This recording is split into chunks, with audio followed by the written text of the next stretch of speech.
Gloria a Dios. Dios les bendiga esta tarde. Sean bienvenidos todos a la casa de Dios. Nos hemos gozado en el tiempo de la adoración y la alabanza. Y ahora sigue el servicio en tiempo también de adoración. Les vamos a pedir, hoy esta mañana va a ser diferente. Vamos a dar tiempo de que por favor los que diezman y ofrenden vayan por sus sobres, y los que vayan a ofrendar preparen su ofrenda en su mano. Hoy así vamos a iniciar esta mañana. Vamos a dar un tiempo para que vayan por su ofrenda al Señor. Dios les bendiga.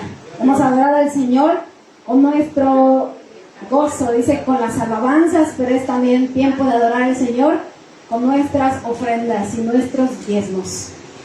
Cuando tengan en su mano, dejen su ofrenda al Señor y busquen 2 de Corintios 9.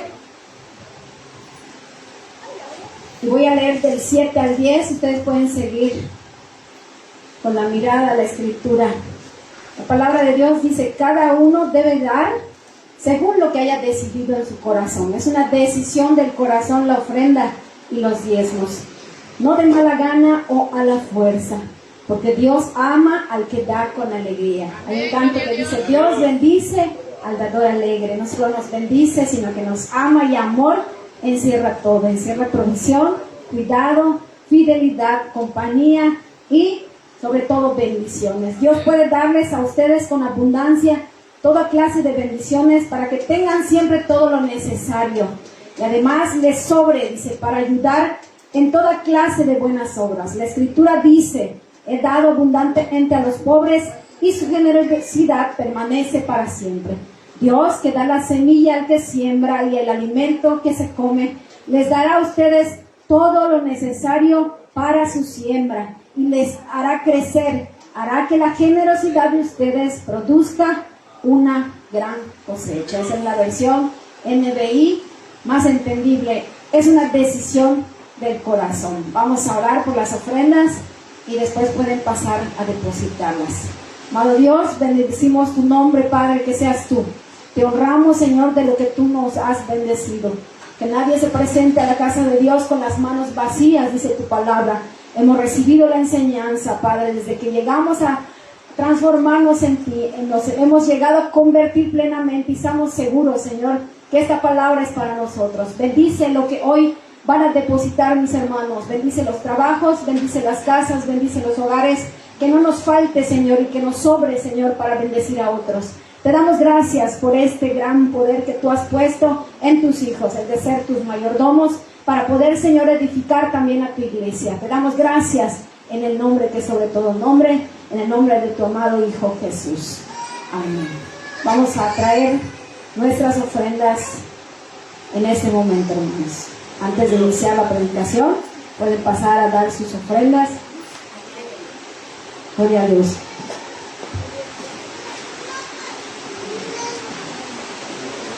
Gloria al Señor. Las ofrendas y los diezmos es parte de nuestra adoración. También es parte de nuestro servicio al Señor. Cada uno debe dar lo que haya decidido en su corazón. Lo que tú hayas decidido lo pusiste en tu mano, y eso es lo que hoy trajiste. Dice: no de mala gana o a la fuerza, sino de buena gana, dice la Biblia, ¿no? Vamos a abrir nuestras Biblias también en Malaquías 3:10. Como se habrán dado cuenta, esta prédica se trata de ofrendas y diezmos. Y dice la palabra de Dios, ya leímos Nuevo Testamento, ahora vamos al Antiguo Testamento. Malaquías 3:10. Traed todos los diezmos al alfolí, y haya alimento en mi casa. Probadme en esto, dice, mi versión dice Yahvé Sabaoth. Si no os abro las ventanas de los cielos y derramo sobre vosotros bendición hasta que sobreabunde. Dice: traigan sus diezmos y haya alimento en su casa. Dice el Señor que lo probemos en esta palabra que Él nos ha dado esta mañana. ¿Amén? Y pueden tomar asiento, hermanos. Esta predicación es respecto a nuestros diezmos y nuestras ofrendas. El diezmo y la fidelidad a Dios. Te voy a contar un testimonio. Hoy va a ser un día, una tarde de predicación donde van a haber testimonios, pero también puede ser que se alargue un poco de acuerdo a cómo el Señor nos vaya dirigiendo, hermanos. Pon tu corazón y tu disposición a escuchar la palabra de Dios. ¿Cuántos conocen la pasta de diente Colgate? No sé si conocen esa pasta famosa. William Colgate, así se llama ese apellido. Fue un empresario inglés que nació en 1783 en el Reino Unido. Siendo joven, él llegó a Estados Unidos y se vio obligado a abandonar su hogar, ya que sus padres no podían sostenerlo, debido a que había escasez en su familia. Con tan solo 16 años de edad, él se ganaba la vida desde muy joven, como muchos de ustedes que muy jóvenes iniciaron trabajando. Se ganaba la vida recorriendo las calles vendiendo jabones con una caja de madera colgada a su cuello, como andan los niños en el centro. Con sus ventas ayudaba a su mamá, que había quedado viuda, además de colaborar para la educación de su hermanita. Siendo él un joven de campo, se encontró con lo duro de conseguir trabajo en la ciudad. Sin embargo, él tenía fe en Dios. Esta fe lo ayudó a continuar en una búsqueda para superarse y prosperar. Un día, para protegerse de la lluvia, se refugió en una iglesia y escuchó cuando el predicador narraba la historia de Jacob. Busquen en su Biblia Génesis 28, del 20 al 22. Él estaba refugiándose de la lluvia, llegó por casualidad en ese día porque se tenía que resguardar. Y escuchó que el predicador estaba hablando en este pasaje. Génesis 28 del 20 al 22. La palabra de Dios: e hizo Jacob voto diciendo: si fuere Dios conmigo y me guardare en este viaje en que voy, y me diere pan para comer y vestido para vestir, si volviera en paz a casa de mi padre, Jehová será mi Dios, y esta piedra que he puesto por señal será casa de Dios, y de todo lo que me dieres el diezmo apartaré para ti. Gloria a Dios. William, este joven, al escuchar esto, al salir se arrodilló con su cajita de jabón y oró diciendo: oh Dios, si me sacas de esta pobreza en la que me encuentro, te prometo que toda mi vida daré para ti la 10ª parte de todo lo que gane. Durante la noche este joven tuvo un sueño que escuchó que le decía: aprende a fabricar jabones. Tuvo fe y obedeció, ya que al día siguiente consiguió un empleo en una fábrica de jabones y velas. Llegó como un mensajero, pero por su buena conducta fue ascendiendo hasta que él aprendió a fabricar los jabones. Pronto llegó a ser socio de ese negocio de jabón. Pocos años más tarde, el dueño se convirtió en el único propietario debido a que el dueño falleció. El negocio creció prósperamente y gracias a su esfuerzo y, por supuesto, porque continuaba honrando a Dios con sus diezmos, para 1806 William Colgate descubrió la fórmula de la crema dental e introdujo en los tubos de pasta de dientes lo que hasta la fecha conocemos. Se comercializaba antes en polvo o en un tarro, pero la calidad de sus productos era grande y se encontraba produciendo una línea de jabones también para el lavado de ropa. Su fidelidad y dedicación al Señor le hizo prosperar y triunfó como un empresario, ya que después de comenzar con el 10% de su diezmo, continuó con el 20, el 30, el 40, el 50 y a llegar hasta un 90% de todas sus ganancias. Sus ventas aumentaron rápidamente con el paso del tiempo, por lo que su jabón comenzó a ser una marca muy reconocida en lo que conocemos hasta en nuestros hogares. Colgate fue considerado el hombre más rico, sobreviviendo apenas con el 10%. Imagínense cuánto ganaba este hombre, que con el 10% de todas sus ganancias, él vivía. Fue alguien que apoyó a hombres de Dios para que pudieran llevar el mensaje. Este hombre, está en su historia, lo pueden buscar en Wikipedia. Él perteneció a la iglesia bautista y él, su 90% lo dedicó a los misioneros. La Universidad Colgate lleva su apellido en reconocimiento como benefactor. Además, organizó varias sociedades bíblicas, inclusive la American Bible Society. Después de su muerte, sus hijos continuaron con su legado. Ellos continuaron siendo fieles a Dios, y debido a que fue grande su empresa, la compañía se fusionó con Palmolive, terminando siendo Colgate-Palmolive. Sin duda, William nos ha dejado una tremenda enseñanza sobre lo importante que es honrar a Dios con nuestros diezmos, la fidelidad de Él hacia nosotros y por consiguiente poner en práctica nuestra fe, disciplina y esfuerzo. Es hermoso este testimonio, ¿verdad? Y no a cualquiera le gusta dar el diezmo. El diezmo es una actitud de nuestro corazón. Y voy a empezar con el diezmo. Después me voy a ir con las ofrendas. El diezmo es nuestra parte, es la 10ª parte de nuestro ingreso, que tiene que ver más que nada con la actitud de nuestro corazón. ¿Está presente el diezmo el día de hoy o es algo del pasado? Muchas personas refutan el diezmo.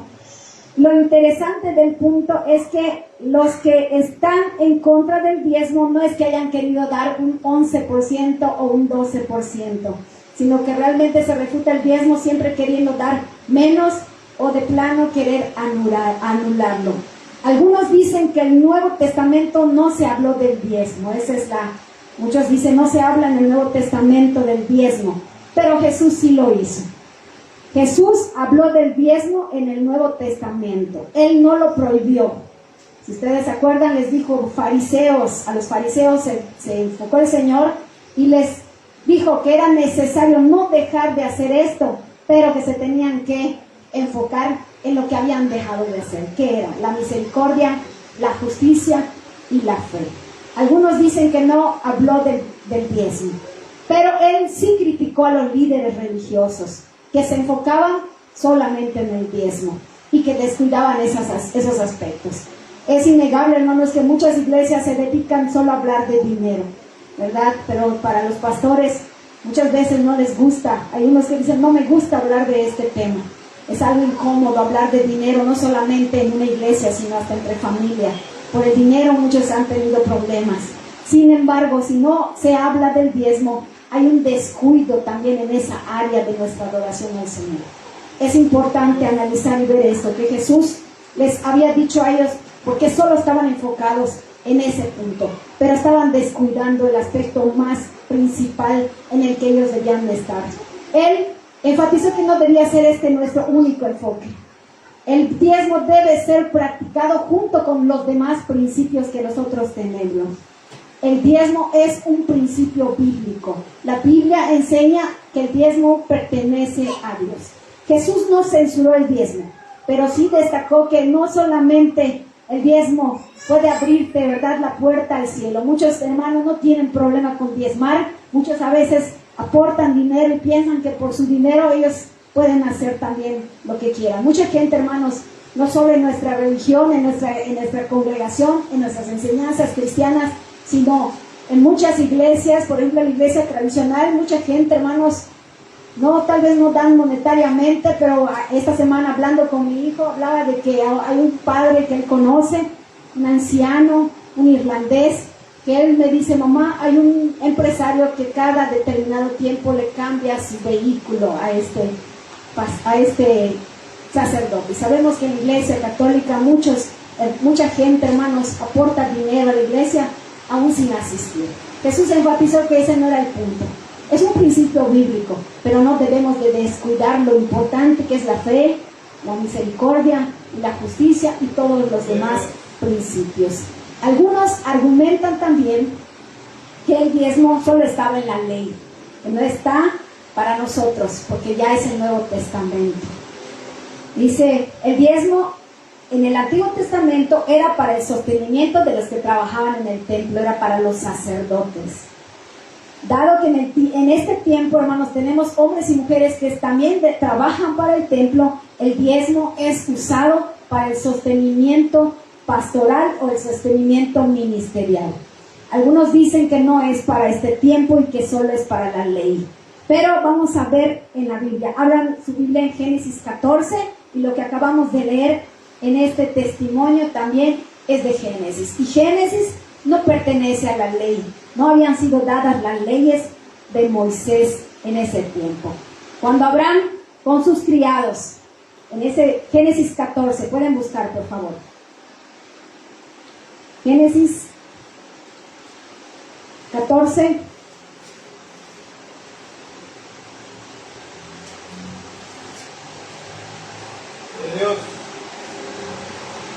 Tiene el título cuando se le presenta a Melquisedec. No tengo apuntado el versículo, pero ahí está en Génesis 14. Cuando Abraham bendice, es bendecido por Melquisedec.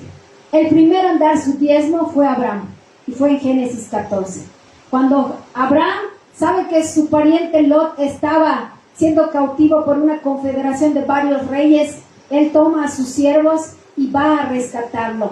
En el regreso, con todo el botín que él tenía, se encuentra con Melquisedec. Melquisedec es una teofanía de Cristo, es el sacerdocio de Cristo. ¿Y qué hace Melquisedec con Abraham? Saca la cena de pan y el vino y comparte con Abraham. ¿Y qué hace Abraham? Abraham le da los diezmos a Melquisedec, porque él era el que estaba siendo bendecido. Dice en ese tiempo, hermano, no había ninguno más bendecido que Abraham.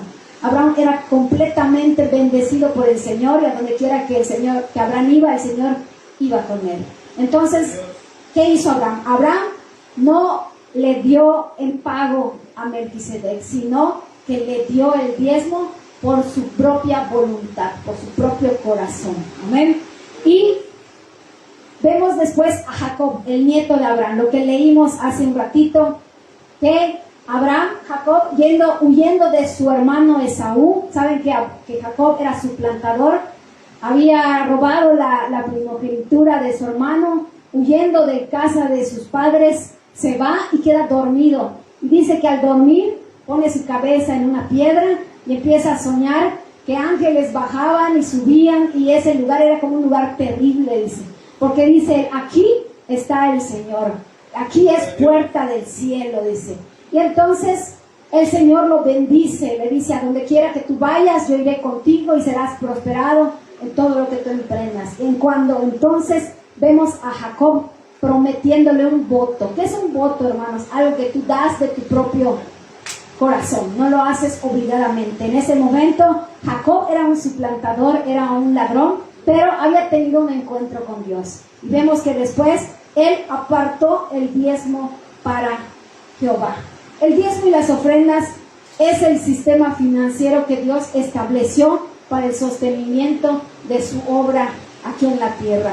El diezmo no nació con la ley, el diezmo no nació en el tiempo de Moisés. Sabemos que sí hay leyes donde Dios estipuló el diezmo, y entonces allí era obligatorio hacerlo. Sin embargo, podemos ver, para los que digan es que no es bíblico, la iglesia es la continuidad de los patriarcas, porque por medio de Cristo nosotros somos bendecidos. Jesús dijo,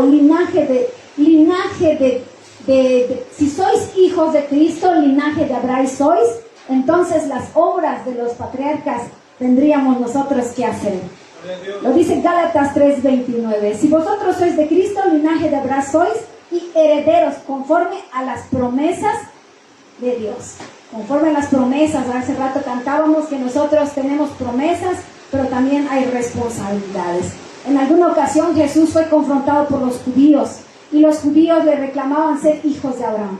Y Jesús les dijo, si fuerais de Abraham, las obras de Abraham haríamos. ¿Qué tendríamos que hacer nosotros? Imitar la fe de los patriarcas, imitar la fe que había en Jesús, imitar la fe que había en la iglesia primitiva, hermanos. De ahí vienen los diezmos y la ofrenda. Todo lo que se hacía era voluntario. A Abraham nadie lo obligó, a Jacob nadie lo obligó. Y en el tiempo de Moisés aparecen como una ley, pero la ley manda y también prohíbe. Los diezmos y las ofrendas es parte fundamental de nuestra doctrina cristiana. La gente generalmente no es generosa porque así es nuestra naturaleza humana. Tendemos a ser egoístas. La generosidad, hermanos, es un acto de dar voluntariamente, no para recibir, sino para dar. Es un acto de bondad y desprendimiento, y eso solo lo puede dar la gracia de Dios. Y es lo que necesitamos entender para ser generosos. La gracia del Señor. Los principios que se aplican. ¿Cuáles son los principios que tú aplicarías para dar tu diezmo? Primero que nada es el amor. Lo hacemos por amor. lo hacemos por obediencia, lo hacemos por responsabilidad y lo hacemos por agradecimiento. El diezmo es sagrado, las ofrendas son sagradas. Uno de los problemas de la iglesia de Corinto era que criticaban constantemente a Pablo por su llamado ministerial. Ustedes, los que han venido los miércoles, han escuchado cómo Pablo se defendía de su ministerio.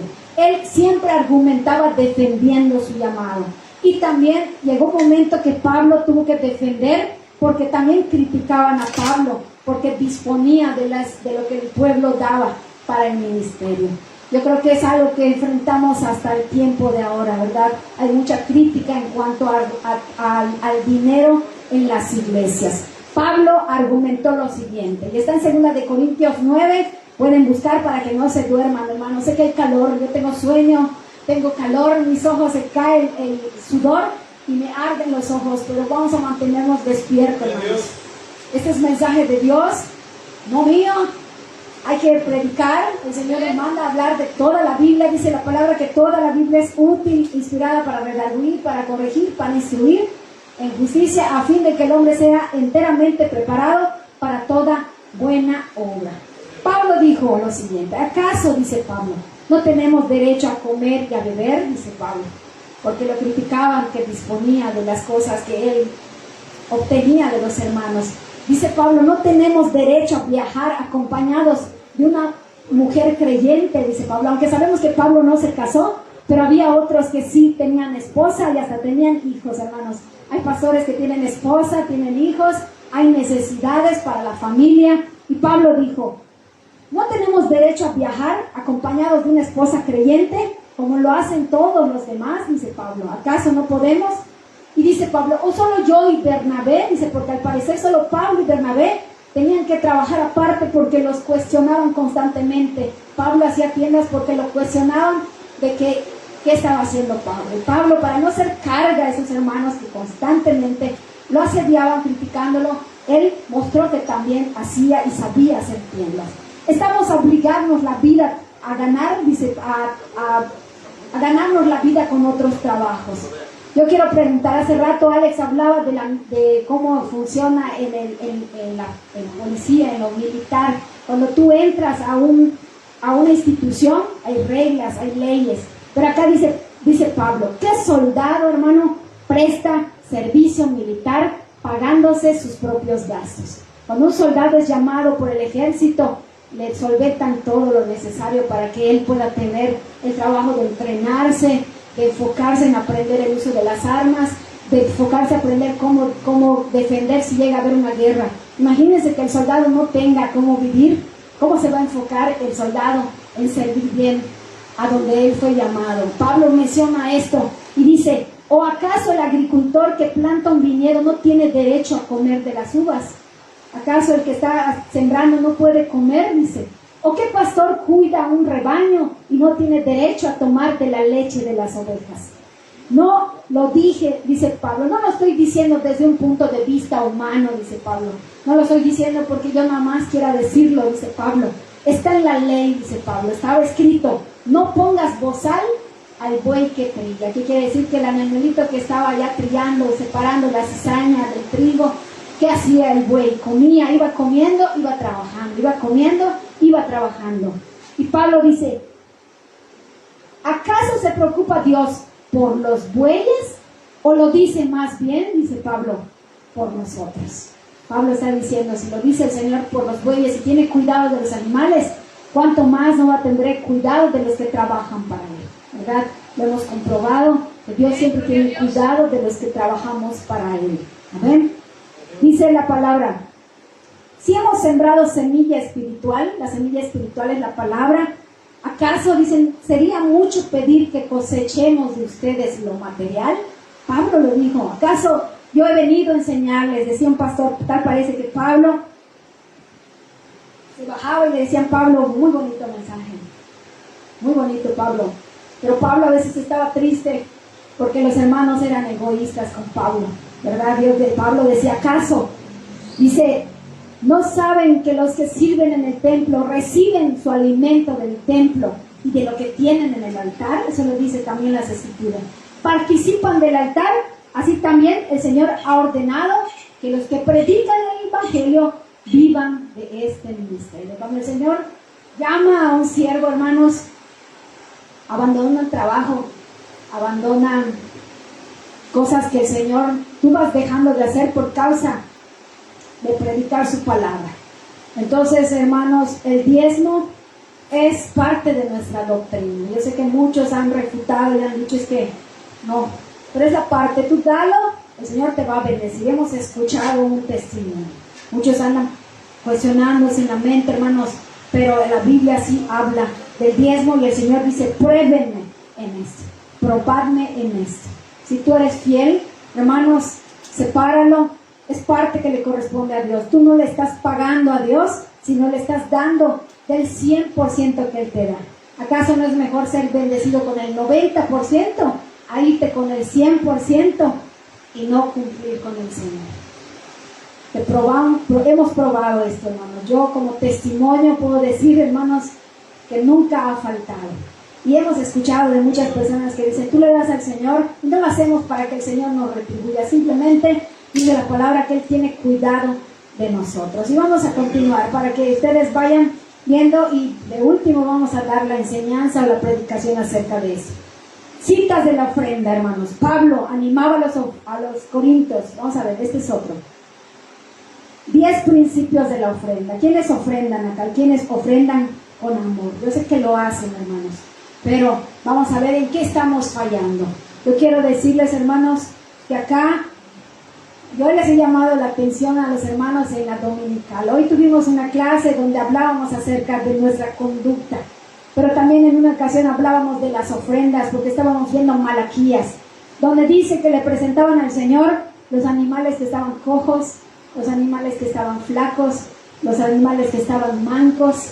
Y acá nosotros no tenemos animales para darle ofrenda, ¿verdad? Hoy nos trajeron una primicia. Esto es de un árbol de una hermana. Hay otra ofrenda también para la ayuda de la iglesia, para que sirva acá en el templo, porque esto es lo que traen. Sirve para la cocina, también para solventar los gastos de la iglesia. Pero creo que lo hacen con amor, no se obliga, no estamos, pero es bíblico y hay que predicar acerca del tema del diezmo y la ofrenda. El tema del dinero dijimos que es delicado. Podemos caer en los dos extremos, ¿verdad? La gente que tiene mucho dinero puede llegar a idolatrar su dinero, y eso lo dice la Biblia. Raíz de todos los males es el amor al dinero. No dice que el dinero sea malo, sino que el amor al dinero. Hoy no vimos nuestra clase, pero hablaba acerca de esto, hermanos, que debemos nosotros también administrar las riquezas, porque el Señor nos da talentos, nos da tiempo y nos da también nuestros recursos, pero ¿cómo lo estamos administrando? En la clase de hoy hablaba del granjero que llenó su granja, su granero, y dijo, come, bebe, porque ya trabajaste, ya tienes y todo lo guardas para ti. Él pudo haber repartido. Si había tiempo de escasez para los hermanos, no lo hizo, prefirió guardarlo. Y ahí habla del egoísmo que nosotros a veces tenemos en cuanto al dinero. Ese es el amor al dinero. Lo que tú amas tu dinero, ahí tú muestras cómo es qué es lo que tú estás idolatrando. Es triste comprobar, dice, que hay líderes religiosos muy preocupados para hablar solo de la cartera. Eso también sucede, hermanos. Hay iglesias que todas las predicaciones, al final tú te vas a encontrar que van a hablar del tema del dinero, y eso es triste. Pero se olvidan del corazón del creyente, se olvidan de la consagración a Dios. Pero es innegable que no podemos hablar solo de la consagración. Hace rato cantábamos que amamos mucho a Dios. ¿Cómo es la canción? Te amo más que a mi vida. Realmente amamos al Señor más que a nuestra vida. Amamos a veces nuestro dinero. Amo mi dinero, Señor. Te amo, Señor, pero mi dinero aquí lo tengo. Entonces, por eso hoy la ofrenda fue antes. Saca tu ofrenda, hermanos. ¿Cuántos saben que cuando hay que venir a la casa de Dios deben de tener separado su ofrenda? Aparte, en tu cartera tú ya debes de saber cuánto le vas a dar al Señor. No caigas en el extremo también de la negligencia. Muchos creyentes son negligentes porque pensamos que la ofrenda es algo menos importante. Termina la prédica y después la ofrenda, A veces, hermanos, ni siquiera estamos sentados, ni siquiera sacamos el dinero para venir a ofrendar. No nos tomamos ese tiempo que es parte de nuestra adoración al Señor. Amén. Vamos a ver los 10 principios de forma que podamos entenderlo. Todo lo que tenemos, hermanos, es del Señor. Todo, ¿verdad? Todo lo que hemos recibido de tus manos, Señor. ¿Cuántos esa semana tuvieron trabajo? ¿Cuántos tuvieron salud? ¿Cuántos no visitaron al médico y se ahorraron en sus medicinas? O los que han ido a gastar en medicinas, ¿verdad? ¿Cuánto dinero se gasta en las medicinas? Pero tienes trabajo para poder solventar. Hermanos, hay gente que no tiene trabajo. No saben cuántos vinieron sin comer hoy. Y no veniste, a veces no vienes comiendo porque estás haciendo un ayuno. Pero si tienes dinero en tu cartera, ¿cuántos cobraron ayer? O antier, no sé qué día cobren. Todo tenemos es del Señor.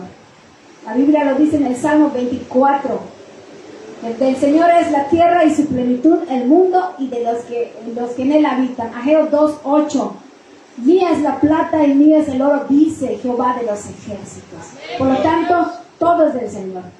En ningún momento piensas que le estás haciendo un favor a Dios. Muchos piensan que le estamos haciendo un favor a Dios con nuestras ofrendas. Todo lo que tenemos es de Él. Tu casa, tu coche, tu familia, tus hijos, todo es de Él.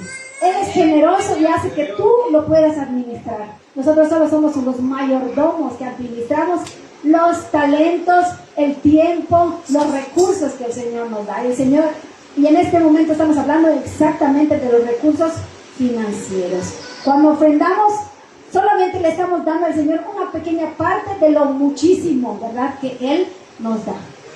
Número 2, la ofrenda es algo espiritual, no es material. Muchos dicen es que es solamente algo material lo que estás dando. No lo estás dando solamente como material. No se trata solamente de dar para los gastos, ¿verdad? Se usa para la luz, se usa para la corriente, para pagar la renta. ¿Para qué más se usa lo que nosotros estamos ofrendando? Para todos los gastos. Hemos necesitado el internet, la transmisión, todo, hermano, sale de las ofrendas. Dice, usamos el dinero en aquello que nos interesa. Creo que cuando tú cobras, tú antes de que cobres un dinero ya sabes qué es lo que tú vas a comprar esa semana. Hay quienes dicen, quiero una blusa más, o quiero un pantalón, o quiero un bulto, o quiero un libro, no sé cuáles son las cosas que te gustan. ¿En qué inviertes tu dinero? ¿Inviertes en libros? Hay quienes les gusta tener libros, cada semana se andan comprando libros. Hay quienes se invierten su dinero en pasatiempos, en ir al cine, en ir a la playa. No está mal tener pasatiempos, pero ¿en qué invertimos? Otros en la comida, ¿verdad? Muchos, con que haya comida, dicen, no importa que no tengamos nada más. Invierten en comida. Otros invierten en ropa, en dulces, en cosas, en deporte. Los que hacen el ejercicio invierten su dinero en puras cosas para tener bien fuerte su cuerpo. Pero ¿qué prioridad le damos al Señor con el dinero que tenemos en nuestra cartera? ¿Qué prioridad tiene el Señor en nuestra vida, hermanos? ¿Qué importancia le das a tu iglesia local? Nosotros tenemos una iglesia local, hay gastos que cubrir y el presupuesto mensual es tu reflejo de lo que está en tu corazón. ¿En qué gastas tu dinero? También lo hemos visto en la dominical, no sé si se acuerdan, hermanos, de cómo administrar nuestro dinero. La ofrenda también, hermanos, es un sacrificio. Tal vez yo les decía a los hermanos una vez, si te gusta la coca, le cuesta 25 pesos una coca, guárdalo un día y dices, hoy no voy a tomar un refresco, voy a llevarlo al templo, es mi sacrificio, es un voto que yo hago para Dios. Le quito algo de lo que a mí me gusta para dárselo al Señor. Y no es que al Señor le haga falta, pero es un principio cristiano que nosotros debemos hacer. La ofrenda es para el Señor, no para los hombres. La ofrenda es nuestra forma de expresar devoción. Amén. La oración, la lectura de la palabra. La ofrenda son aspectos de nuestra adoración. Todo lo que tú hagas. Si vienes y cantas, si vienes y predicas, si vienes y enseñas, si vienes y adoras y oras, todos son parte. La ofrenda también es parte de nuestra devoción. Recordemos de que el hecho que Dios solo vea lo que ofrendamos no hace que la ofrenda sea menos importante, ¿verdad? Nosotros no vemos lo que da el hermano. Cada quien sabe lo que da para el Señor. Hasta venimos y lo metemos, ¿verdad? Hasta lo hicimos cerradito para que nadie lo vea. Cada quien sabe lo que da, pero sí Dios lo ve. Eso sí tenemos que tener en cuenta, que no es para nosotros. Dios te está viendo lo que tú le das a Él, ¿verdad? No lo hacemos para nosotros. No ofrendes para que Dios te dé, ofrenda por lo que Dios te ha dado. Hay un llamado evangelio de la prosperidad. Presenten ofrendas para negociar con Dios. Pacta, da para que el Señor te dé. No es así. Dice, recordemos que en el Antiguo Testamento las bendiciones eran sombra y figura de las bendiciones espirituales. Nosotros, hermanos, hemos sido bendecidos por el Señor. Amén. Nuestras bendiciones ya no son materiales, sino son eternas. Todo lo que tú hagas invirtiendo hasta en tu dinero para las cosas del Señor, dice que allí arriba también te será recompensado. Mucha gente, hermanos, como este hombre que vivió con su 10%, invirtió en las cosas del Señor. Gracias a este hombre, ¿verdad? Gracias al corazón que él tenía por sus ofrendas y sus diezmos, muchos misioneros hicieron la obra del Señor aquí en la tierra. Entonces este hombre, si ya está en la presencia del Señor, el día que le lleguen sus galardones va a recibir recompensas, porque él fue un buen mayordomo. Y Jesús nos habla de la mayordomía. Cuando llega el que le da 10 minas a uno y le dice que hagan, y cuando regresa el dueño, ¿qué hace? ¿Qué hiciste con el dinero? Uno dice, lo puse a trabajar y generó más. Cuando tú das tu dinero para el Señor lo usa para la obra, hermanos. Cada vez que tú das aquí, tal vez nosotros no tenemos misioneros, ¿verdad? Pero ¿cómo lo vamos a tener si todavía no hemos aprendido este principio? Pero lo que hacemos, hermanos, al mantener abierto este lugar, tú le das la opción a alguien que cuando pase va a entrar. Entonces estás colaborando en el reino. Estás invirtiendo tu dinero para las cosas del reino. Al abrir la iglesia y solventar las ofrendas de todos nosotros, se invierte para la obra de Dios. Ofrendar es un privilegio. No debemos tomarlo como fuerza, sino como un privilegio que debemos hacer, hermanos. Hay causas nobles en que vale la pena invertir el dinero, ¿verdad? A veces nosotros hacemos obras de caridad. Hay gente que tiene dinero e invierte para los perritos, para los gatos, y eso es bueno, hermanos. Son gente que tiene ese amor por las causas nobles. Pero no hay cosa más excelente que extender la obra del Evangelio. Eso es lo más excelente que nosotros podemos hacer con nuestro dinero. Hay creyentes que han ofrendado mucho para el avance del reino. Hay gente que tiene mucho dinero, hermanos, y no le cuesta dar, porque dicen, bueno, tengo dinero, pero el Señor dice que demos de acuerdo a como cada quien haya sido prosperado. El hecho de que no tengamos mucho dinero no significa que no demos. De cómo tú hayas sido prosperado, tú debes de ofrendar. Si yo gané bien esta semana, las bendiciones vinieron de Dios, yo estoy dispuesta a ofrendar porque recibí del Señor. Ofrendar entonces es un privilegio. Pablo lo muestra en la iglesia de Macedonia. La iglesia de Macedonia era una iglesia muy pobre, que también tenían necesidad. Pero cuando vieron que en Jerusalén había más necesidad, había hambre, ellos dijeron a Pablo que lloraban, hermanos, para que ellos también pudieran servir. Ellos de verdad no tenían, estaban perseguidos, había hambre, sin embargo le dijeron a Pablo que con lloro, lean en 2 de Corintios, decían, queremos participar del privilegio de servir a los santos, porque Pablo llevaba las ofrendas para otras iglesias, hermanos, para eso servía. Entonces, ofrendar no debe ser causa de tristeza, ni causa de enojo, ni causa para que seamos solo bendecidos, sino debe ser un privilegio. Ofrendar es, por lo tanto, también una responsabilidad. En algunos casos, Dios ha usado a los incrédulos para proveer, ¿verdad? De gente de afuera que ha dado bendición a la iglesia. En esta iglesia hemos recibido ofrendas de personas de afuera, hermanos. Hay cosas que nos han sido dadas, algunas cosas allá, que han sido de parte de algún incrédulo, alguien que no conoce el Evangelio y no tiene esta enseñanza. La Biblia habla de los egipcios cuando le entregaron el oro a los hebreos, ¿verdad? Eran incrédulos, no eran gente cristiana, no eran gente que conocía a Dios, pero le dieron el oro a los hebreos. Por en general, este no es nuestro caso. Los creyentes son los que con sus ofrendas enviamos, ¿verdad? Participamos en el sostenimiento a la obra misionera, al construir iglesias. Hermanos, ¿cómo vamos a construir o cómo vamos a tener un templo si nosotros no ofrendamos? ¿Cómo vamos a soñar? Es bueno soñar y tener una visión, pero también necesitamos del apoyo que es nuestra responsabilidad. La iglesia local es una responsabilidad para cada miembro. Esta es tu iglesia y como miembro local, como miembro que tienes tú acá donde escuchas la palabra, tú tienes una responsabilidad con tu iglesia. ¿Ven? El creyente puede ofrendar de muchas maneras y en muchos lugares. No está prohibido que tú ofrendes en donde tú quieras para cualquier otro lugar, pero nunca debes olvidar tu responsabilidad principal con tu propia iglesia. Esto es algo muy importante. Ofrenda con generosidad. No se trata de debatir si debemos dar el diezmo o si debemos dar la ofrenda. Amén. Sin embargo, nosotros debemos hacer lo posible para que según como nosotros hayamos sido prosperados, cumplamos al Señor con los principios que están establecidos en nosotros por medio del Espíritu Santo, que son la amabilidad, el amor, la generosidad y el gozo. Porque la ofrenda, hermanos, brota de nuestra actitud, de nuestro corazón. Es el resultado de un corazón realmente convencido. Yo puedo pararme y hablar y puede suceder que yo me vaya y no va a suceder, ¿verdad? Muchos van a decir no sé, no lo creo, no importa, pero es algo que nosotros debemos tener como un principio espiritual en nuestra vida. Nos convertimos con todo, no nos convertimos en algunas áreas de nuestra vida, nos convertimos completos.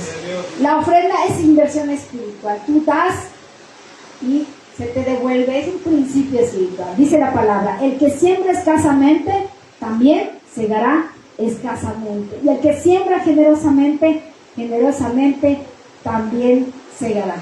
Todos queremos ver pecadores venir a Cristo, bautismos, nuevas iglesias, pero debemos nosotros realmente también trabajar en este cumplimiento de la obra que nosotros queremos ver realizadas. Amén.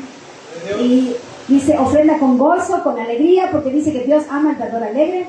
Ofrenda. Amén, gloria a Dios.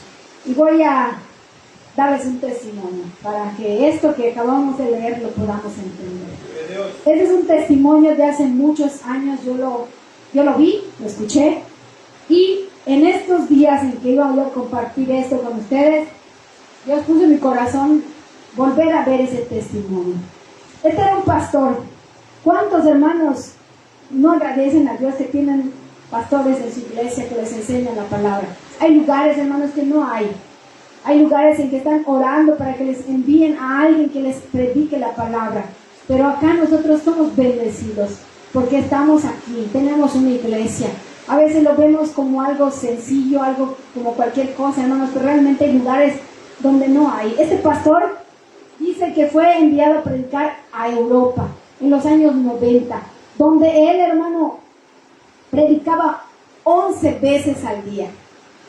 11 veces tenía que compartir la palabra, su garganta de él se cansaba, pero no había pastores. Estaba viendo un surgimiento espiritual por causa de la caída del comunismo. Muchos estaban avivando y convirtiendo al evangelio. Entonces dice que las iglesias, de pasar a tener 20 miembros, hermanos, pasaron a tener hasta 400 miembros. Y era difícil predicarle a todos. Entonces tenían que dividir los servicios. Y este pastor predicaba desde las 8 de la mañana hasta las 10 de la noche. En una ocasión llega un hermano y le dice, pastor, vengo a verle porque yo voy a compartir la palabra una vez al mes con una congregación, pero me queda sumamente lejos y yo no puedo ir hasta allá. A usted le queda cerca. Este pastor venía de otro lado. Entonces le dice, pastor, quiero que usted vaya a predicarles a esta congregación porque ellos han estado orando para que le envíen un pastor. Entonces este hermano le dice, está bien, sí voy, nada más dime qué día y a qué hora y nos ponemos de acuerdo. Y le dijo, no, pastor, hoy quiero que vayas. Y le dijo, pero si yo todavía me faltan 6 servicios y yo termino a las 10 de la noche. No importa, pastor, a las 10 de la noche te vengo a buscar. Imagínense, hermanos, tener nuestro servicio a las 10 o a las 11 de la noche. Si tenemos el servicio temprano y nos cuesta trabajo. Este es un lugar donde había frío, es Rusia. Estaban acostumbrados a ellos. Pero dice que a las 10 de la noche, dice, yo me estaba bajando y pensé que se le había olvidado al hermano. Cuando veo que se para frente a mí y le dice, te vine a buscar. Y me empieza a llevar. Estaba cerca el lugar, a media hora. Cuando llegamos a esa congregación, era una casa sencilla. Y yo dije, no veo a la congregación. Estaba acostumbrado a ver el pastor a mucha gente que él estaba liderando desde hacía 2 años en ese lugar. Cuando él entra en una sala, ve que no hay nadie y ve que abajo, en un sótano, lo estaban esperando. La iglesia que le fue a buscar era solamente de 6 miembros. 6 hermanos varones que estaban ahí. Esos varones no tenían pastor, solamente una vez al mes les predicaban, nada más. Tenían todos los días servicios, hermanos. ¿Aquí cuántos días de servicio tenemos? Hoy tenemos 2. Ellos tenían servicio todos los días y sus servicios eran solo de oración. Solamente, escuchen la oración que hacen. Sarcásticamente decimos de solamente. Pero estaba haciendo algo Dios en esos varones. Todos los días se reunían a orar. Y les enviaron ese pastor. Dice, él prediqué 15 minutos. Y yo, siendo el pastor, miraba yo sus caras. Me bajo y dije, ya cumplí. Eran 6 ancianos. El más joven tenía 80 años y el más anciano entre los 90. Y él dice, ya vine, ya cumplí, me voy. Pero los ancianos estaban felices y se acercaron a abrazar al pastor y el pastor salió en su coche y dice, ¿cuántos creen que el Espíritu Santo habla a los pastores, hermanos? Amén. No se duerman, hermanos, abran su boca. Amén. Dice él que estaba sentado en su coche y el Espíritu Santo lo empezó a ministrar. Y le dijo, regresen. Y él regresó y les dijo, yo les voy a pastorear. Se pusieron contentos y se quedaron de que cada domingo a las 10 de la noche iban a tener su servicio. Esos hermanos desde las 6 de la tarde estaban esperando a su pastor. ¿Cuántas horas pasan? Dice que llegó el pastor casi a las 11 de la noche esa primera vez. Quedé con ellos venir cada domingo. Y que cumplo con ellos, están contentos, es una misión donde ya pronto, dice él, van a entregar su vida al Creador, gente ya grande, que aman a Dios, voy a venir y les predico. Al segundo domingo llega y le dicen, pastor, queremos hablar contigo, queremos comprar un templo. Y el pastor, escuchando lo que los hermanos dijeron, lo escuchó y se empezó no se rió de ellos, pero sí les sorprendió y dijo, hermanos, ¿para qué quieren ustedes un templo? Si ustedes ya están grandes, dentro de poco entregan su vida al Señor, ya se van, ¿para qué se van a complicar su vida? No, pastor, no lo queremos para nosotros, lo queremos para los que todavía van a venir. ¿Qué tenían estos hombres, hermanos? Yo pregunto, ¿ustedes piensan en los que todavía van a venir? ¿Algunos de ustedes se pone a pensar o a orar y decirle, Señor, que cuando pase yo cada vez que veo que pasa alguien, voltean, digo, ojalá que regrese? No sé si ustedes cada vez que ven que pasa alguien, hermanos, quieren que esté acá dentro. No sé si de verdad piensan que solamente venimos a sentarnos todos los domingos, a recibir lo mismo, a irnos a nuestra casa, a tener conflictos entre nosotros. No ese es el objetivo de la iglesia. Este pastor, estos hermanos dijeron, queremos un templo, pastor. Entonces él, para darles por su lugar, se fue y dice, es el sueño de los viejitos, es la visión de ellos, pero no comparto con ellos, no les quiero lastimar su corazón. Ni el mismo pastor que había visto los milagros en otra iglesia no confiaba en lo que estos hombres estaban diciendo. Llega el lunes y dice que él tiene reunión de pastores. Y él dice, me voy con un amigo. Y muchas veces, hermanos, en lugar de escuchar lo que hombres de Dios nos dicen, nos vamos a otros amigos, dice. Él, en lugar de haber escuchado a estos hombres que habían estado orando tanto tiempo por este lugar donde ellos se reunían, que amaban y querían que su dinero o sus ofrendas o lo que ellos tenían en su corazón, querían tener un templo. No se conformaron con la casita donde ellos estaban. Ellos dijeron, queremos un templo para poder traer a otros a los pies del Señor. ¿Qué pasó con este pastor? Le dice, mira, tengo un problema con unos hermanos. Quieren un templo, pero yo no veo por dónde. Porque son gente anciana que no sé de dónde les ha salido esa idea de que quieran un templo. Y le dice su amigo, que también es pastor, mira, tienes razón, no se puede. Diles, pero no les digas a todos en grupo porque los vas a desanimar. Mejor anda en cada casa de uno de ellos y vas a ir desalentándolos a cada uno. Les vas a ir diciendo que no se puede. Dice el pastor, llegó el lunes, tuve mi reunión. Martes dije, voy a visitar al que es el más líder, el que se mueve, el que siempre está diciendo que quiere una iglesia. Llega y dice, yo cuando quiero golpear la puerta, escucho que atrás de la puerta hay alguien que está trabajando como con un cincel. Está trabajando y está trabajando. Entonces dice, está trabajando el hermano. Acecho y veo que el hermano tiene agarrado una piedra y está con todo su corazón, dice, así entretenido, moldeando una piedra, cincelando una piedra. Y dice, me quedé observando. Y yo dije, ¿para qué el hermano está haciendo eso? ¿Acaso el hermano tiene necesidad de hacer eso? Un anciano más de 80 años.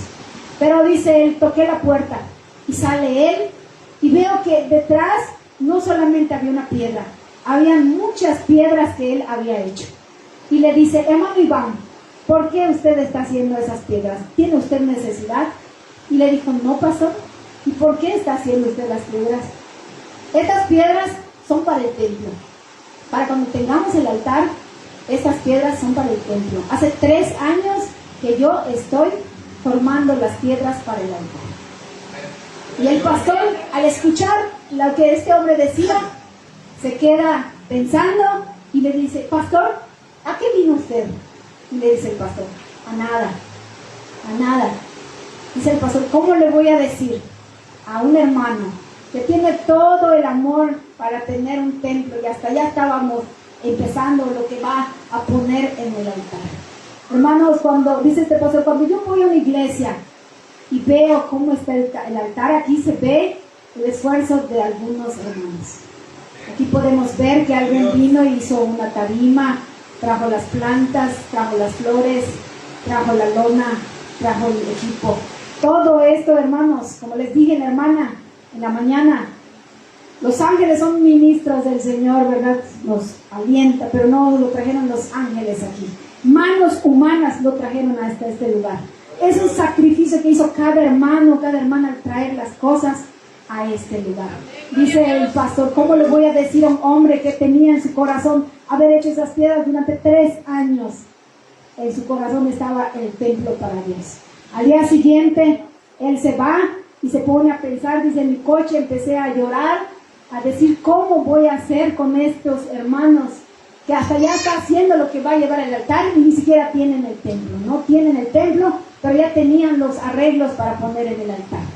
Al día siguiente, dice, me voy a visitar a otro. Entonces había el otro. El siguiente, dice, en Rusia, aquí en México, la gente cosecha naranjas, elotes y otras cosas. Pero allá, dice, los hombres cosechan mucha manzana.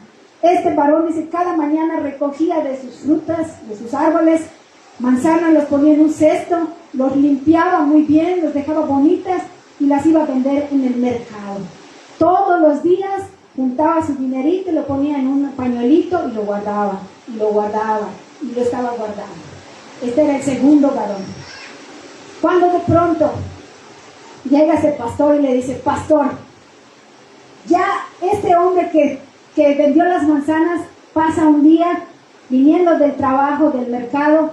No sé si a ustedes les ha pasado, hermanos, que pasan a veces por la misma calle y no ven los edificios, ni siquiera voltean a ver.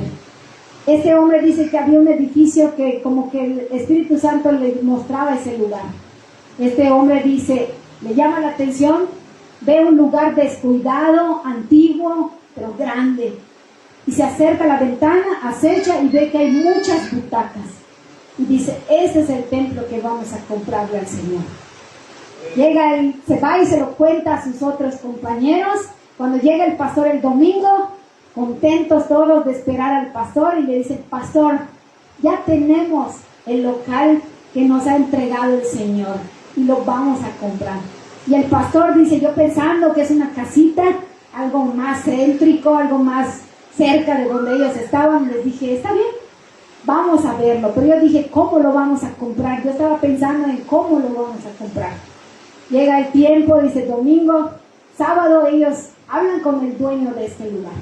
Pero antes de que llegue este día, a la par de ellos, de estos ancianos, en Estados Unidos había otro hombre que hacía más de 63 años que se había ido a Estados Unidos a trabajar. Era un ruso que trabajó en Estados Unidos de su juventud. Él compró casas, compró un buen trabajo, tenía muchas cosas, pero ya era un anciano. Un día este hombre dice que ya no trabajaba, ya estaba en su pensión, estaba sentado en su casa, y que el Espíritu Santo, Dios, le dice: regresa a tu tierra. Es ese día cuando los ancianos están nostálgicos, quiere regresar a su tierra. Y él, todo lo que él había tenido, vende sus propiedades, lo pone en una maleta y se va de vuelta a su país. Cuando llega a su país, estos hermanos que estaban viendo lo de la iglesia y eran creyentes, eran amigos de él.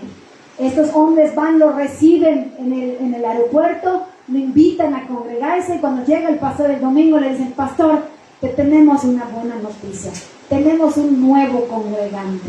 Y el pastor dice: otro anciano de más de 80 años. Dice: ya no eran 6, dice, ahora eran 7. Entonces ese día estaban animados y le dijeron: pastor, ya tenemos templo donde vamos a reunirnos, donde va a llegar la gente, pastor. El pastor les dice: está bien, voy con ustedes. Dice el pastor: yo estaba esperando que algo sucediera para no llegar a ese día, porque cuando alguien, hermano, quiere algo para Dios y se esfuerza y no sucede, dice el pastor, duele, porque no dudamos en la respuesta de Dios. Estos hombres estaban esforzando, oraban, habían tenido su dinerito y decían: queremos comprar un templo.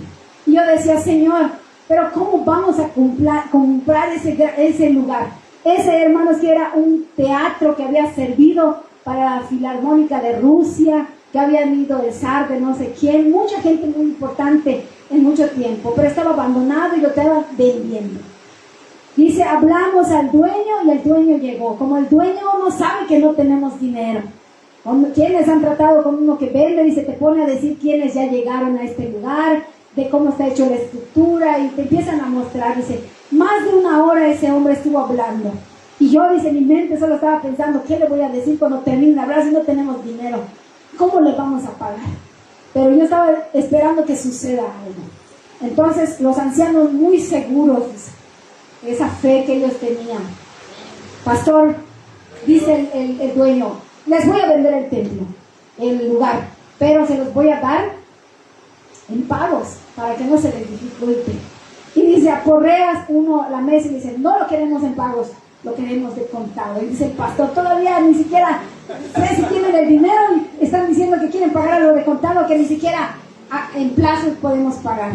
Entonces dice, el primer anciano saca sus monedas y sus billetes y lo pone en la mesa y nos dice el dueño: les doy de aquí hasta en la noche, resuélvanlo, cuando tengan el dinero hacemos el trato. Cuando el segundo anciano que vendía las manzanas saca sus monedas, da todo, aquí tengo. Y así lo hicieron los 6. Pero sucedió algo, hermano. Cuando el otro vio que los demás habían dado, él dijo: no es justo que mis hermanos hayan dado todo y yo no haya dado. Por lo que he visto de ellos, yo también quiero aportar. En las iglesias, hermanos, a veces nos movemos viendo lo que hace el otro hermano. Hoy en la mañana decíamos eso. A veces no vemos lo que hacemos nosotros. Queremos, hasta para ofrendar, queremos ver cuánto da mi hermano para que yo dé. Si no lo doy a mi hermano, yo no lo doy. Cuando hemos pedido colaboración, dice: ¿cuánto va a dar el otro? Siempre hay que pensar cuánto da el otro. Ha habido gente acá, hermanos, que han venido y han dado para las cosas de Dios. Eso no hay duda. Pero a veces los hermanos, dice, hay dos tipos: el que supervisa lo que hace el otro hermano. Siempre está supervisando lo que hace el otro, pero no veo lo que yo hago. Este hombre, dice, vio la fe de los hermanos. Las ofrendas también, hermanos, es como una piedra de tropiezo cuando tú eres descuidado en cuanto a tu ofrenda. Yo lo he dicho acá y lo digo con mucho cariño. Cuando hay un ministerio, el primero que pasa a orar por la ofrenda es el primero que ya debió de haber separado ofrenda. Se les avisa: usted va a orar por la ofrenda. Y tú, cuando vienes el sábado, tú ya debiste de separar tu ofrenda y tu diezmo para la iglesia de Dios, hermanos. Muchos no cambian ni siquiera su dinero. Yo se los he dicho, la iglesia no es un banco para cambiar el dinero. Vienen con 500 pesos, con 300, con 200 pesos y empiezan a pedirme, abre el alfolí para cambiar. Hermanos, con mucha pena les digo que la ofrenda generosa da tristeza. No hay para cambiar un billete de 500. No hay. Miércoles, hermanos, cuando quieran ver las finanzas, a veces no llega ni a 120 pesos. Entonces, hermanos, a veces queremos que la iglesia nos sirva, pero nosotros no servimos a la iglesia. No es un banco la iglesia. Cambien su dinero en otro lado. Tómense el sábado, váyanse al banco, váyanse al cajero, vayan a sacar su dinero para tener su menudo, vayan a la tienda, cámbienlo. Ahora en nuestro sistema hasta de autobuses, antes te subías al camión y tienes tu moneda acá, ahora no, tienes que organizarte. Si no tienes tu tarjeta con dinero, no subes al camión. Tienes que buscar un Oxxo con tiempo, cargar tu tarjeta y tener la responsabilidad. Que sea tu responsabilidad venir a la casa de Dios y cumplir en todas estas reglas, reglamentos, leyes, estatutos que se hacen por amor al Señor.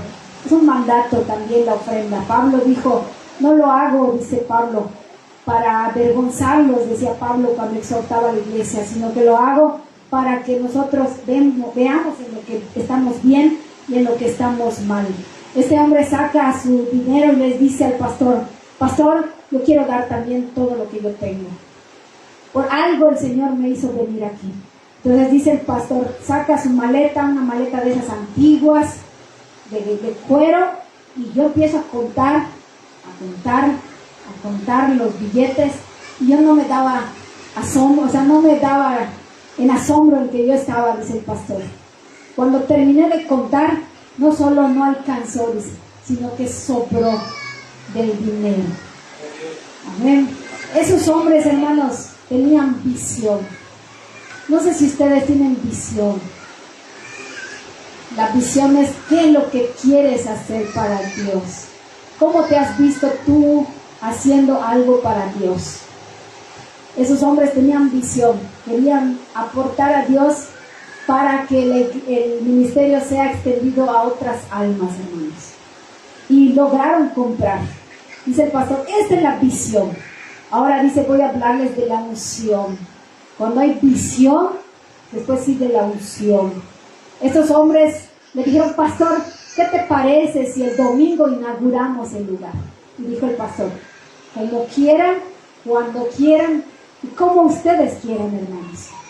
Yo fui siendo pastor de ellos y terminé siendo pastoreado de esos hombres.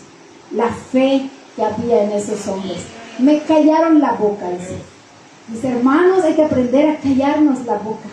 Porque muchas veces, hermanos, nosotros con nuestra boca desalentamos a los demás. Dice, gracias a Dios, dice el pastor, que todo lo que yo pensé de ellos, no se los dije para desanimarlos. Yo me callaba y decía, Señor, no veo de dónde, pero porque yo sentía tristeza de que la realidad, que lo que vemos no es lo que hemos visto, dice el pastor, la visión. Muchas veces, hermanos, el pastor tiene la visión, realmente la visión se le da al pastor de la iglesia. Pero muchos hermanos, viene el pastor con la visión y dice, no el impío es el que desanima a un pastor, no los de la calle, no es Satanás, sino a veces son los propios hermanos. Estos hermanos tenían visión y tenían la unción. Le dijeron, pastor, el domingo, pero no tenemos permiso del alcalde. Y el pastor dijo, no importa, yo voy con ustedes a ver al alcalde. El alcalde, dice, la alcaldía estaba enfrente de este lugar. El alcalde era ateo, en Rusia hay mucho ateo. Y fue y le dijo, queremos que podamos abrir para que sea un lugar de religión, de congregarnos, dice, para que conozcamos a Dios y al Espíritu Santo. Y dijo este hombre, yo no conozco ni a Dios, ni conozco al Espíritu Santo, ni me interesa la religión, pero se los voy a dar solamente por un día. Solamente un día tienen permiso. Y dijo el pastor, gracias, Señor, porque es un día. No importa si el Señor dice te da poco, Tú dices, es que es poco, pero estoy agradecido con el Señor que por lo menos me abrió un día ese lugar. A veces, hermano, nos da el Señor un día, nos da una oportunidad y decimos, es muy poco lo que el Señor nos da. Hay que ser agradecido con lo que el Señor te dé, aunque tú veas que es poco. No es que te conformes, pero dile, gracias, Señor, porque cuando tú me das algo, yo camino, yo lo voy a conseguir porque voy a recibir la bendición de ti. Cuando yo salí de ahí, dice, le dije, gracias, Señor. Y me dijo este hombre, es lo importante de andar, dice, con gente que tiene visión, con gente que tiene unción, con gente que te va a animar. Le dijo, pastor, no te vayas, voy a regresar a hablar con este hombre. Yo quiero regresar y hablar con él. Y le dijo, alcalde, no conoces al Espíritu Santo, no conoces a Dios, no conoces la Biblia, pero yo te invito a que vayas a la inauguración. Anda un día, por favor. Y le dijo el alcalde, voy a ir para ver lo que ustedes van a hacer. Cuando llega en la tarde, dice el pastor, llego a las 12 del día, los hermanos ya habían limpiado todo ese lugar, y cuando yo abro la puerta, en esa puerta ya no estaba la pantalla que había antes. ¿Qué creen ustedes que había ya? Las piedras que el hermano había labrado. Ya estaban ahí acomodadas y él estaba admirándolas desde lejos diciendo, se cumplió lo que él había visto. Pero porque ellos habían procurado hacer lo que habían visto en sus sueños, hermanos. A veces nos gusta soñar, pero no queremos colaborar para hacer las cosas de Dios. Este hombre dice, cuando yo abro y veo, los ancianos estaban todos aquí al frente y estaban ungiendo cada silla que estaba desocupada. Dice, yo había visto que se unja la gente, pero nunca había visto que se unjan las sillas. Y cada silla ellos oraban diciendo, esta silla se va a llenar, esta silla va a estar llena para que la gente que se siente en este lugar sienta la presencia de Dios. Dice, cuando esos hombres empezaron a ungir, empezaron a correr el lugar de ese, y no había empezado, ya se sentía la presencia del Señor. Cuando entonces dice, llega el alcalde y le digo a los hermanos, antes de que entren y vengan los demás, hermanitos, no se preocupen, dice el pastor, todavía sí yo estaba diciendo, ¿cómo vamos a llenar más de 3,000 sillas? Hermanos, no se preocupen, dijo el pastor, ya invité a varios pastores. No te hubieras preocupado, pastor, le dicen los viejitos. Ya invitamos a toda la ciudad y ya oramos y van a venir hoy a este lugar, dice. Y dice el pastor, cuando empezó a venir la gente y empezó a venir, dice, yo no lo podía creer. Llega el alcalde y me preguntan los pastores, ¿en dónde los sentamos? Dice, ¿dónde más? Allá abajo. Porque hay iglesias, dice, que llega cualquiera y lo suben al altar. Y este hombre, dice, no conocía a Dios y lo querían trepar al altar. Muchos estaban acostumbrados a trepar a cualquier persona al altar. Le dije, no, el alcalde se sienta en cualquier silla de las que están allá. El alcalde se fue y se sentó en un rincón, dice. Empieza el servicio, empieza la adoración y todos cantando y la gente, pero más tardaba que terminaba una canción y la gente se volvía a poner de pie. Algo había en esas sillas que no se podían mantener sentados ahí los hermanos, los que estaban ahí. Había gente que era la primera vez que iba y estaban asombrados del poder que había en ese lugar. Y estaba el pastor predicando, dice, no podía yo creer lo que estaba yo viendo. Entonces, dice, yo veía que uno de esos ancianos estaba corriendo alrededor. A veces pareces loco, dice, pero para las cosas de Dios, cuando Dios te dice que hagas algo, hazlo. Este anciano dice, algo ilógico que para nosotros pudiera ser ilógico. Dice que el alcalde estaba sentado y fue este anciano y se sentó encima del alcalde. Y dice el pastor, ¿qué está haciendo este hermano? Ahorita que termine esto, no nos van a volver a dar permiso. Este hombre va a salirse de aquí, nos va a decir que estamos locos y nunca más nos va a volver a dejar abrir.